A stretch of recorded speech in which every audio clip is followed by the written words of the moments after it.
오늘 화평의 복음, 화평의 복음을 좀 함께 나누려고 하는데요. 어느 집에 가와만사성이라고 하는 그런 족자의 일예가 되는 한 사례가 있었는데, 그 가정에 떡을 하다가 솥단지가 깨지는 일이 벌어졌습니다. 떡을 하다가 솥단지가 깨졌어요. 꽝 하니 깨지자 참 사랑채 문을 열고 시아버지가 며느리가 깼는데 시아버지가 참 내가 주책이라고 참 허구한 날 내가 떡을 먹겠다고 떡을 먹고 싶다고 했더니 며느리가 떡을 하다가 이렇게 됐는데 참 내가 미안하구나. 얼마나 놀랬니? 이러고 시아버지가 되물었습니다. 옆에 있던 시어머니는 내가 며느리한테 참 그때그때마다 좀 지도해야 되는데 물을 충분히 이렇게 붓고 불을 떼게 했어야 되는데 처음부터 물이 적게 수위를 놓고 불을 뗐으니 솥이 감당할 수 없어서 터진 거다. 내 탓이다. 옆에 있던 신랑이 어머니, 아버지 그게 아니에요. 제가 사실은 장작불을 너무 많이 태워서 지금 불이 너무 싸고 너무 화력이 좋아서 솥단지가 터진 거예요. 우리가 자주 인용되는 예화지만 이 가정이 솥단지가 땅 하니 깨지는 소리가 들렸지만 얼마나 손실이에요. 솥단지가 깨졌으니까. 그리고 얼마나 놀랬어요. 그런데 이 솥단지가 깨짐과 동시에 가족들은 털털 뭉치는 화평을 주도하고 화합을 이루는 돈 주고 살 수 없는 세상에서 구할 수 없는 그런 화평이 이 가정에 이루어졌다는 거예요. 어려운 일이 벌어졌는데 그럴 때 그 가정은 뭐 잘된 일에는 얼마나 더 잘 되겠어요. 안 된 일에도 이런 정도 서로의 관계를 돈독하게 하고 화평을 주도할 수 있다면 무슨 일인들 어렵겠어요? 만사가 형통하겠죠. 여러분, 화평의 복음은 둘이 있으면 둘이 화목하는 거예요. 셋이 있으면 셋이 화목하는 거예요.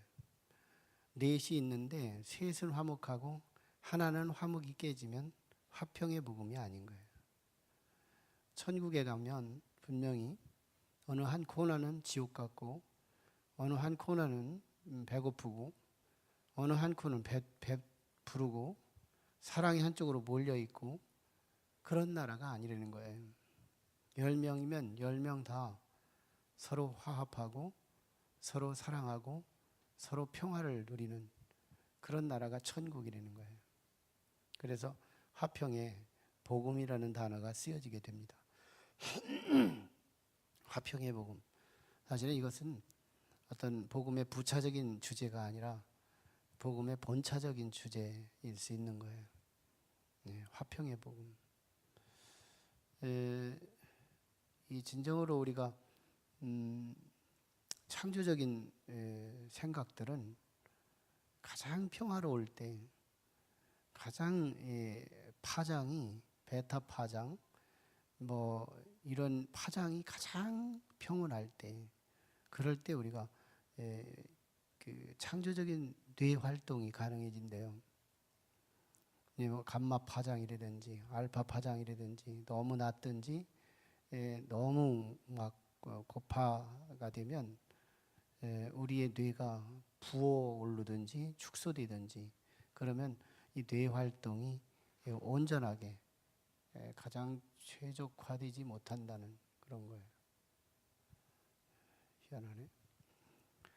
아니 괜찮아요. 괜찮아요. 괜찮아요. 그래서 우리가 창조적인 생각, 특별히 우리가 영감 있는 일을 하는 직업을 가진 사람들은 가장 이 베타 파장 이런 파장을 가지고 있을 때 가장 영감을 갖고 가장 새벽에 일어났을 때 가장 최적화된 뇌의 활동을 최적화 상태가 어떤 상태냐? 화평의 상태라는 겁니다. 화평의 상태.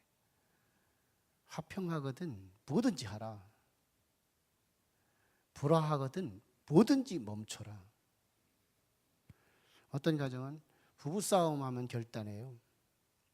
집 나갈 결단, 돈 쓸 결단. 부부싸움하면 먹는 걸 그렇게 많이 먹고 뭐 사는 걸 그렇게 많이 사고 결단을 너무 많이 해. 그리고 나서 얼마 안 가서 후회하고. 화가 나면요 뇌가 부는 거래요. 뇌관들의 혈관이 얼마나 뭉쳐 있어요. 혈관들이. 그럴 때 뇌가 부어가지고 기능들, 뇌 세포들이 역할을 제대로 못하게 막 혼돈, 이쪽으로 사인할 것이 저쪽으로 가고 사인이 혼란이 오는 거예요. 실제로 우리가 다급해져 보세요. 다급해져 보라. 죄를 짓고 난 상황에서 들키기 바로 직전에 다급한 상황, 또는 화가 분노가 치밀어 오르는 상황, 이때 판단하고 결정하고 행동할 때는 조금 하루도 못 가서 후회라는 게 반드시 따라와요. 연결돼 있어요. 우리는 가장 평안할 때, 가장 화평할 때 결정하라. 그래서 새벽에 기도할 때 하나님께서 가장 에너지가 충전되고, 그죠? 에너지가 충분하고, 그 에너지를 충분할 때 사실은 에너지를 잘게 찢어서 잘게 나누어서 조금 필요한 에너지를 조금 분사하고 크게 필요한 에너지를 크게 분사할 수 있는 조절 능력이 에너지가 충분할 때 가능하거든요. 에너지가 딸리고 모자라면 뭉텅 에너지를 잃어버리고 조금 써야 되는데 막 뭉텅 써버리고, 이래서 우리는 시행착오를 언제나 일으키는 거예요. 가장 화평의 시간, 이때에 우리는 결정하는 습관이 필요하다. 레오나르도 다빈치가 이제 최후의 만찬, 예수님의 성화를 그렸는데, 이분이 참 예수님의 성화를 또 하나 그리는 시간에 좀 이게 같이 훈련생들이 이 화실에 잠깐 들어와서 다빈치의 그림을 구경하러 왔어요. 그러다가 이 화통 이게 그 색통, 이 통을 잘못해서 엎질러 버렸어요.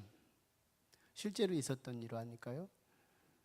엎지르자 다빈치가 막 그림을 그리다 말고 일어나서 막 화를 막 탁 외쳐요. 화를 내면서 아니 왜 와가지고 이렇게 방해를 하느냐고. 그리고 나서 이제 이 아이는 울고 밖으로 나갔고, 그래도 이제 홧김에 그는 영감을 가지고 주님을 그리려고 하는데 자꾸 이상하게 그려지는 거예요. 주님이 안 나오고, 주님이 아니고 이상한 그림이 자꾸 나오는 거예요. 창조적인 뇌세포가 활동이 멈춘 거예요. 막 화나고 이를 책망하고, 그러고 난 이 뒤에 얘가 책망된 게 아니라 내 뇌가 책망된 상태예요. 그래서 굉장히 창조적인 영감이 사라진 거예요. 가가지고 밖에 나가서 그 아이를 불러다가 자신이 미안하다는 화목을 요청합니다. 화해를 요청하게 되자 그 아이도 흐느끼면서 달래지게 됐고, 그래서 화목한 이후에 다시 붓을 딱 잡았는데 영감이 또 있어지는 거예요. 전 이 말이 굉장히 공감돼요. 저도 거룩한 자가 아니잖아요. 대단히 거룩하지 않아요. 성자도 아니도 못 돼요. 그래서 가끔씩은 이제 화날 때가 있어요. 주로 성경을 많이 보잖아요. 그리고 간간히 이게 책을 보면서 책 볼 때는 그런 걸 못 느끼는데 성경을 딱 볼 때요. 저한테는 굉장한 은사가 있어요. 성경을 쭉 읽다 보면 설교 준비 차 보는 것도 아닌데도 성경을 쭉 읽다 보면 하나님이 저한테 주시는, 저는 그걸 늘 말하는 게 인사이트라고 하는 건데, 저한테 주시는 영감이 있어요. 참, 이건 적어야 된다. 이건 적어야 된다. 주석을 읽어도 이런 영감을 안 줘요. 그러면 보통 사람은 영감을 딱 받으면 이거 주관적인 거 아닌가? 혹시 교리에 어긋나지 않나? 제가 조직신학을 했기 때문에 제게 주신 영감을 신학적으로 검토를 할 수가 있어요. 이거 신학적으로 하자가 없다. 그때 이 영감을 가지고 내 속에 정착시키고 사람들에게 상담하고 선포하고 설교하면 제가 은혜 받았기 때문에 거의 은혜를 받아요. 근데 조금만 마음이 격하고요. 조금 이 내적 질서가 좀 파장이 깨지고 나면 정확하게 그냥 읽기만 해요. 그냥 그 한글 자체도 이해도 잘 안 될 뿐만 아니라 어떤 인사이트도 한 번도 주지를 않아요. 약속 같은 거예요. 야, 참 이게 영감이라는 게 은사와 함께 하나님께서 저한테 주시는 채널이고 아주 유독한 하나님이 주시는 은사인데, 이 은사 채널이요 아무 때나 주지를 않아요. 참 묘합니다. 이 성경 한 테마를 딱 읽고 한 패러그래프를 딱 읽고 지나가는 사이에 주세요. 주세요. 야, 이거 너무 참 귀하구나. 그때 딱딱 주시는 그 말씀을 붙잡고 적고 그 말씀을 묵상하면 거의 내가 은혜 받은 것이기에 상담할 때 또 쓰고 또 전할 때 쓰면 너무너무 귀한 말이 돼요. 하늘에서 직접 준 말씀이 되는 거예요. 그렇다고 해서 객관성 없느냐? 철저히 객관성이 있어요. 참 내가 화목이 깨졌을 때, 화평의 복음 안에 들어오지 않았을 때는 하늘을 닿을 수가 없어요. 하늘을 닿을 수가 없어요. 너무 멀어서. 근데 화평하면 이상하죠. 하나님 나라가 화평의 나라니까 그 나라의 영감이 흘러내려오는 거예요. 이 화평은 반드시 중간자가 필요해요. 우리는 그리스도 안에서 새로운 피조물이다, 새 존재다 이렇게 말씀하잖아요. 오늘 본문이 그 말씀이죠. 우리는 그리스도 안에서 새로운 피조물이다. 다시 말하면 새 존재다. 흔 존재가 아니다. 새 존재. 우리는 새 존재임을 믿습니다. 너무 의식이 흔화돼서 좀 새 존재임이, 우리 스스로가 새 존재임을 늘 묵상하고 젖어졌으면 좋겠는데, 난 그리스도 안에서 어제의 관성의 법칙이 반드시 오늘을 이끌 수 없어. 나는 오늘은 그리스도께서 나를 핸들링 하실 수 있는 독자적인 하루의 날이야. 오늘은 오늘로써 내가 하나님의 이끄심을 받을 수 있는 날이야. 새 존재야. 새 존재야. 어제의 죄악이 나를 정죄받을 수 없고 어제의 허물이 나를 뒤덮을 수 없어. 나는 언제나 새 존재야. 새 존재야. 이 새 존재, 우리 주님 안에서 우리는 새 존재로 시작이 되는 겁니다. 그래서 우리가 화목을 해야 될 때 가장 먼저 근거가 어디에 있느냐? 바로 하나님께서 화목자 하나님이시기 때문에 우리는 화목해야 한다는 겁니다. 하나님이 화목자세요. 하나님이 화목자다. 오늘 그 본문에도 그런 말씀이 있죠. 모든 것이 하나님께로서 났으며, 이거죠. 모든 것이 하나님께로서 났으며, 그러면서 19절에 곧 하나님께서 그리스도 안에 계셔서 세상을 자기와 화목하게 하시고, 주어가 하나님께서예요. 그리스도가 아니에요. 하나님께서 19절에 곧 하나님께서 그리스도 안에 계시사 세상을 자기와 화목하게 하시며, 하나님이 주어예요. 그러니까 하나님이 화목자세요. 하나님이 화목자. 하나님 나라는 화목의 나라죠. 화목의 나라예요. 10명 중에 9만 화목하고 하나는 도태되는 게 아니고 10명 찬수 모두가 다 화목한 나라. 이게 하나님 나라. 그런데 그리스도께서 또 화목자세요. 예, 이 18절 하반절에 그가 그리스도로 말미암아 우리를 자기와 화목하게 하시고, 우리를 자기와 화목하게 하시고, 예수 그리스도께서 자기가 죽어짐을 통해서 우리가 죽을 것을 대신 죽고 우리가 살 것을 대신 살게 함으로써 우리 하나님과 우리 사이에 화목자가 되셨다는 거예요. 예수님이 화목자세요. 그래서 우리는 예수님이 원하는 삶, 하나님이 원하는 삶을 살아야 되는데, 그러기 위해서 18절 또 우리에게 화목하게 하는 직분을 주셨으니, 그리고 19절 하반절에도 그들의 죄를 그들에게 돌리지 아니하시고 화목하게 하는 말씀을 우리에게 부탁하셨느니라. 화목하게 하는 말씀을 우리에게 부탁하셨느니라. 그러니까 이 사도의 직분의 목표가 화목이라는 거예요. 바울 사도가 어떤 사람이었길래? 바울 사도는 불화자였어요. 화목자가 아니라 그 반대자. 언제나 바울이 가면 그리스도 공동체가 깨져요. 이게 얼만큼 다메섹 도상까지 그리스도인을 쫓아가서 그들을 분열시키고 그들을 죽이고 그들의 공동체를 깨뜨리고자 다녔던 사람 바울이에요. 그런데 그리스도께서 다메섹 도상에서 거꾸로 뜨림을 당하게 만들고 그 하나님과 화목하게 하시고 그리스도와 화목하게 하신 후에 그리스도 안에서 모든 형제 자매들에게 화목하게 하는 사도적 직분을 자기에게 주셨다는 거예요. 이게 오늘 말씀이에요. 사도적 직분은 화목하게 하는데 목표한다는 겁니다. 지금 바울 사도가 고린도 교회 성도들을 향해서 지금 화평을 지금 주도하는 거잖아요. 고린도 교회가 분열했잖아요. 서로 사랑이 깨졌고 서로 미움과 질시와 질투가 난무한 그런 교회였잖아요.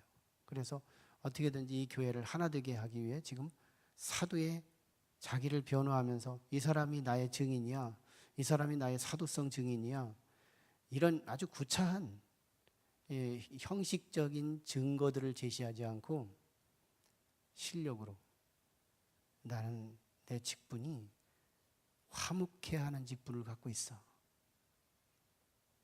사도의 증거가 이거 아니니? 너희가 아볼로를 얘기하고 바울을 얘기하고 베드로를 얘기하고 뭐 별걸 다 얘기해도 화목이 없으면 사도가 아니야. 예수님을 직접 따라다닌다고 하더라도, 예수님과 함께 동행했다 하더라도 화목을 못하면 사도가 아니야. 이것을 지금 반증해 주고 있는 거예요. 어떤 부부가 막 싸웠대요.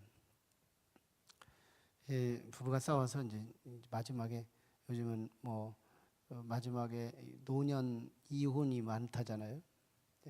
뭘 또 얼마나 영화를 보고 살려고 늙어서 또 헤어지는지 헤어져서 짐을 다 나눴대요. 네 짐, 내 짐, 네 짐, 내 짐, 네 짐, 내 짐, 그러고 나눴는데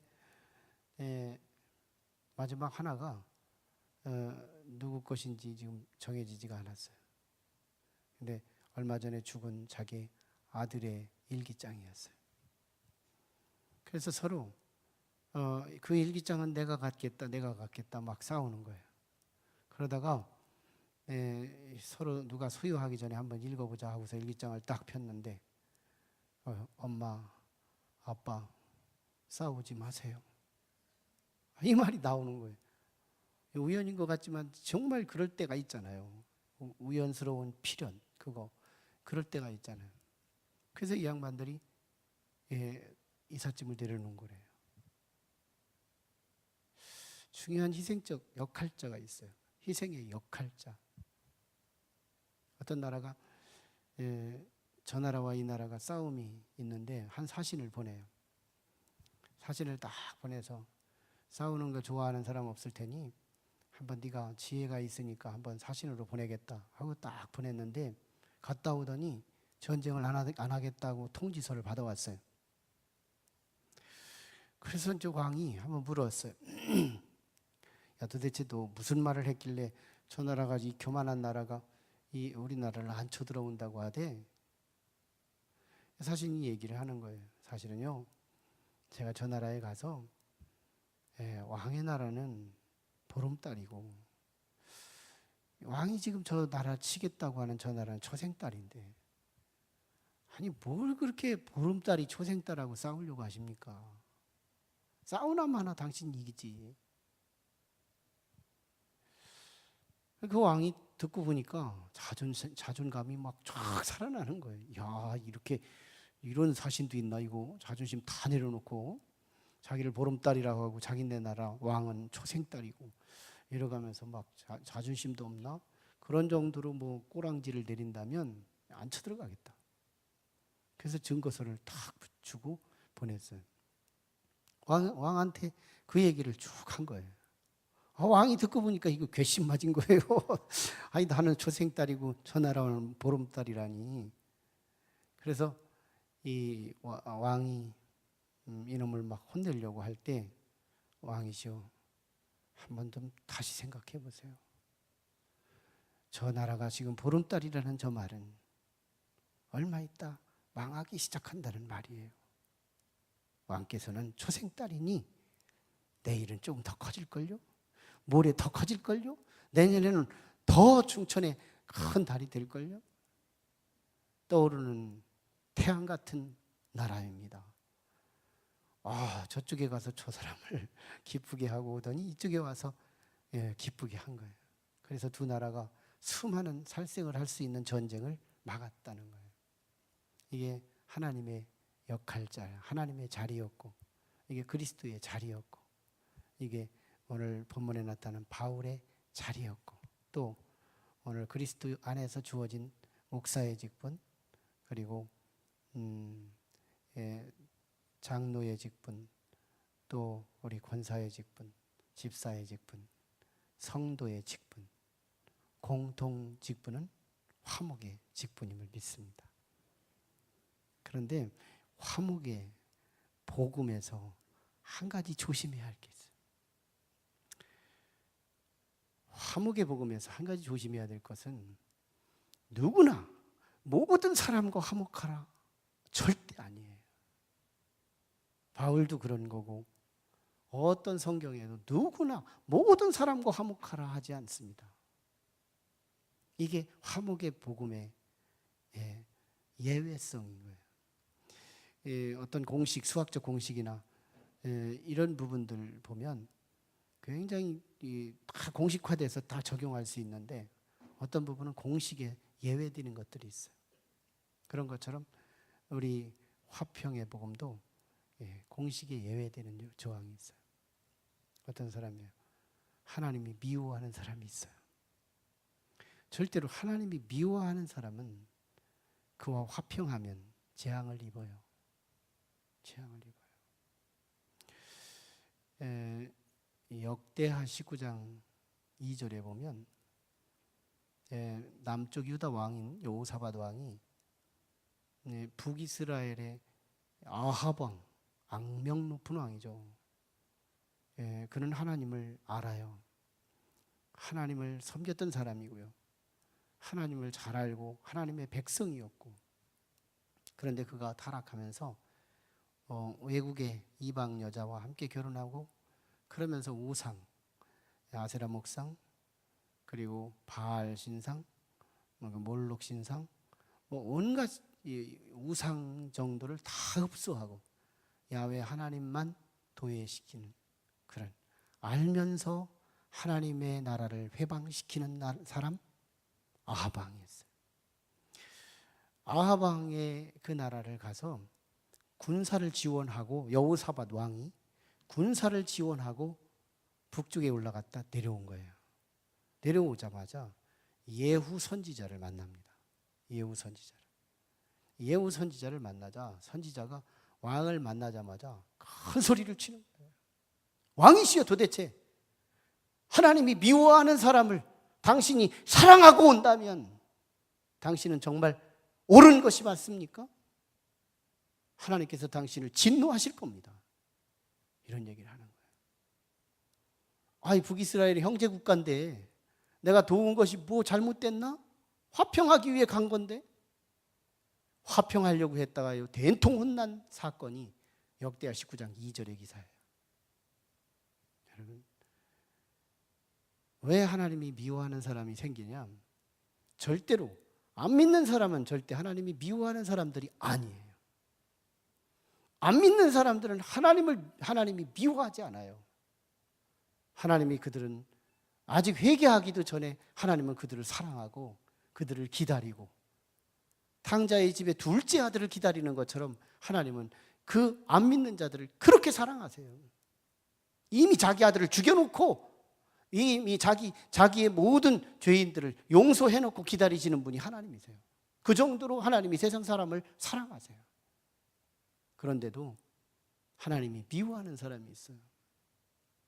뻔히 알면서 하나님과 대적하고, 뻔히 알면서 하나님의 역사를 회방하고, 뻔히 알면서 교회와 대적하고, 알면서 하는 그 사람들, 여러분, 하나님의 미움받을 우리 대상일 수 있어요. 적어도 아무한테나 화목하면, 아무한테나 평화를 누리면 하나님의 진노가 내릴 때가 있다니까요. 이 성경을 바로, 진리를 바로, 예외 조항을 바로 알고, 하나님이 사랑하는 자를 내가 사랑하고 하나님이 미워하는 자를 내가 경계하며 미워할 수만 있다면 그 범주 안에서 우리는 피스메이커가 되어야 한다는 거예요. 우리의 직분을 아무한테나 어깨동무하지 말라. 그래서 좋은 게 좋은 것이 아닌 거예요. 하나님의 백성과 사랑해야 되고 믿지 않는 자들을 끌어안아야 되는데, 뻔히 알면서 하나님과 대적하는 자와는 여러분 일부러 대적할 필요가 있다는 거예요. 그게 축복받는 지름길이에요. 레위 지파가 그랬거든요. 레위 지파가 그랬어요. 레위 지파가 어떤 사람인데요, 창세기 49장에서 야곱의 저주받은 사람이에요. 야곱의 저주를 받고, 또 이 레위 지파가 저주를 받아서 너는 이스라엘 전 지파에 흩어져 살리라. 흩어진다는 것은 그때 당시는 복음이 아니었어요. 저주와 똑같은 말이었어요. 너희들은 뭉치면 사고쳐. 뭉치면 사고치니까 흩어져야 살아.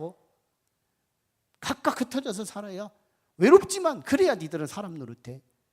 이러면서 주셨던 말씀이 레위 지파에 주신 말씀이었어요. 그런데 그가요, 모세 때 이스라엘 백성들이 하나님을 뻔히 알면서 하나님이 싫어하는 짓거리만 하던 원수들이 있었어요. 하나님의 원수들이 저놈 땅을 갈라서 죽여 없앨까? 불을 질러서 저들을 죽일까?